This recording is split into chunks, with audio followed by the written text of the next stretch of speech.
Right now, somewhere, someone is sitting alone in a room and their chest actually hurts.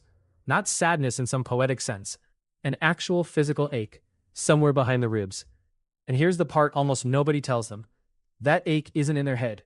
It's not a metaphor. It's not just emotional. Somewhere in their skull right now, the exact same circuitry that fires when you burn your hand on a stove is firing because they feel unwanted. Your brain does not have a separate department for heartbreak. It uses the one built for injury. And once you understand why, you'll never think about loneliness the same way again. In 2003, a psychologist named Naomi Eisenberger ran an experiment that sounds almost too simple to matter. She put people in a brain scanner and had them play a virtual game of catch with two other players. Except the other two players weren't real. They were a script. And partway through the game, the script cut the subject out entirely. The two players just stopped throwing them the ball. Nothing violent happened. No insult, no confrontation, just silence and being left out of a game that didn't even matter. And the brain scans lit up in a region called the anterior cingulate cortex, the exact same region that activates when your body registers physical pain. Being excluded from a pointless game triggered the same alarm as an injury, not something similar to pain. Here's why that finding is so unsettling once you sit with it. Your brain didn't evolve a separate system to punish you for being alone. It repurposed an ancient one. And that's not an accident. It's a shortcut evolution took because it already had a system that worked. Think about what physical pain is actually for. It's not there to make you suffer for no reason. It's an alarm. Touch fire, feel pain, pull your hand back before real damage happens.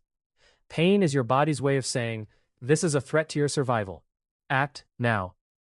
Now ask yourself a much older question. For most of human history, what was the single greatest threat to an individual's survival?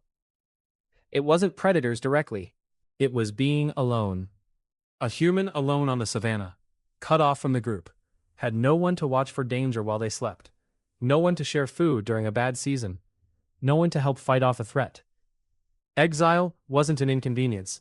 It was, statistically, a death sentence spread out over weeks instead of seconds.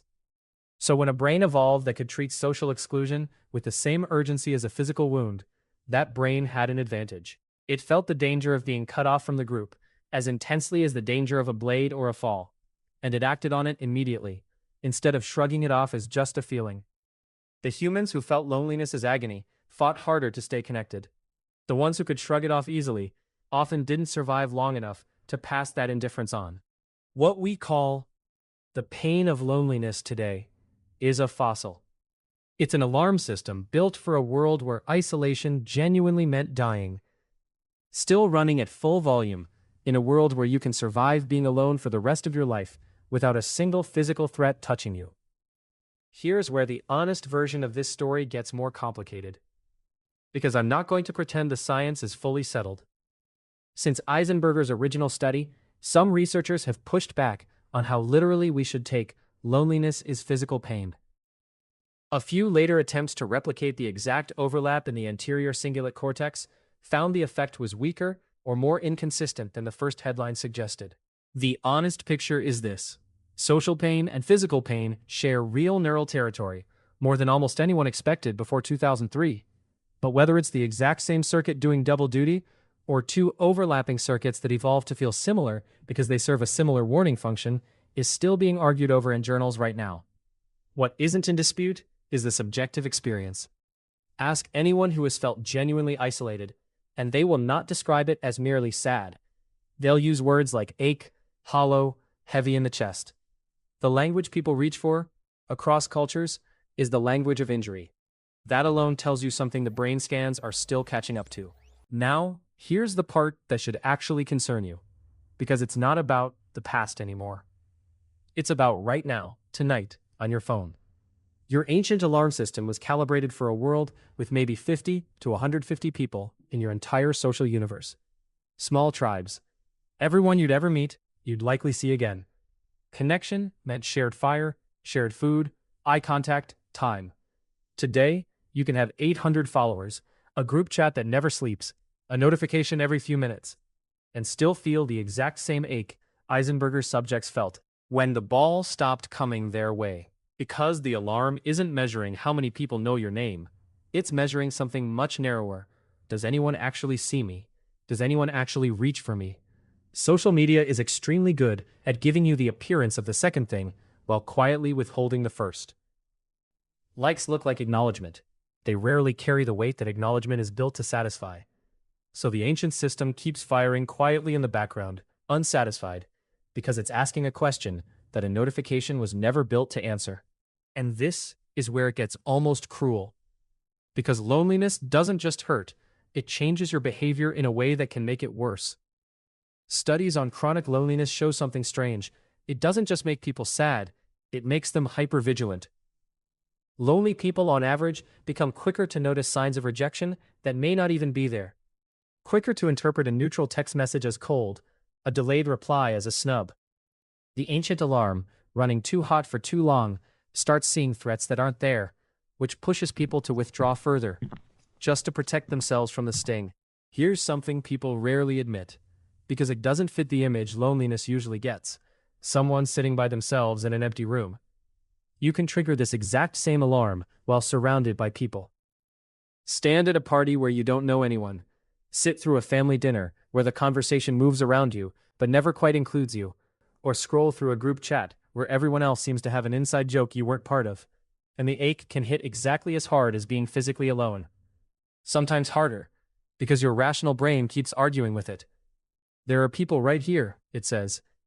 Why does this still feel the way it felt when the ball stopped coming your way? Researchers who study this call it a mismatch between physical proximity and social connection. Being in a room full of other bodies was never the thing the alarm was built to measure. What it actually measures is something narrower and harder to fake. Does anyone here know you're struggling? Would anyone notice, tonight specifically, if you simply weren't there? A crowd of strangers can't answer that question, no matter how large it is. Neither can a room full of people who technically know your name, but have never really asked how you're doing. This is why a packed office, a rush hour train, or a table full of relatives at a holiday can end up being some of the loneliest places a person experiences all year. Studies on this exact pattern, sometimes framed as social loneliness versus emotional loneliness, have found the two can be almost completely independent of each other. Someone can have a wide social circle and still score high on emotional loneliness, because breadth of contact and depth of being known are simply not the same currency. The ancient alarm was tuned for depth, for the handful of people who would actually come looking for you. It was never tuned to count heads. Which means the modern trap isn't just being physically alone. It's being constantly surrounded, while nobody actually reaches in. Think about the last time you stood at a wedding or a work party, holding a drink you weren't really tasting, watching everyone else fall into easy conversation while you searched for an opening that never quite came. Nobody there was unkind, nobody excluded you on purpose, and yet the ache showed up anyway, uninvited, in a room full of laughing, familiar faces. That's the mismatch in its purest form. Proximity without belonging, company without connection. Your ancient alarm doesn't read a room and see 40 friendly people. It reads a room and asks one question: is there a single person here who would come looking for me if I quietly walked out? If the honest answer is no, the ache arrives right on schedule, no matter how crowded the room is. It's the same logic as physical pain becoming hypersensitive after an injury doesn't fully heal. Touch a spot that used to just be sore, and suddenly a light brush feels like fire. Chronic loneliness can do that to your entire nervous system's response to other people.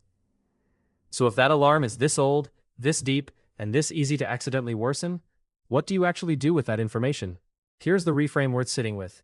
The ache isn't a character flaw. It was never a sign that something is wrong with you, specifically. It's the oldest, most reliable proof that you're built exactly the way humans are supposed to be built. Wired for connection so deeply that its absence physically hurts.